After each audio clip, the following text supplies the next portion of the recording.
Hello everyone, in today's video we are going to tell you how to add family members in Google One. So let's get started. The process is simple. You have two methods. Method number one, you can create a family group online.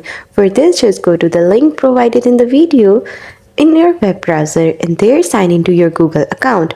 After signing in, select create a family group and then get started. After that, you will be prompted to select confirm to become the family manager. Just click on it and enter the name or email addresses of the family members you want to invite. Once done, select send to send the invitations, and that's all. They will accept your invitations and get added in the group. Now let's move to method number two.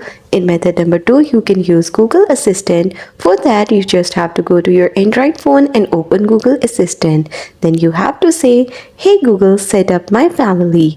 Then Google Assistant will provide you instruction to invite members. Just follow them and you are all done. You have some important considerations. You can invite up to only 5 members for a total of 6 people in the group. Invited members must have their Google account and live in the same country as the family manager to accept. The most important is you can only be in one family group at a time, and there may be a 12-month waiting period before you can switch to a new family group, especially if you have paid subscription like Google One or YouTube Premium. And that's all about Google One Family Membership Edition. Thanks for watching. Don't forget to like and subscribe.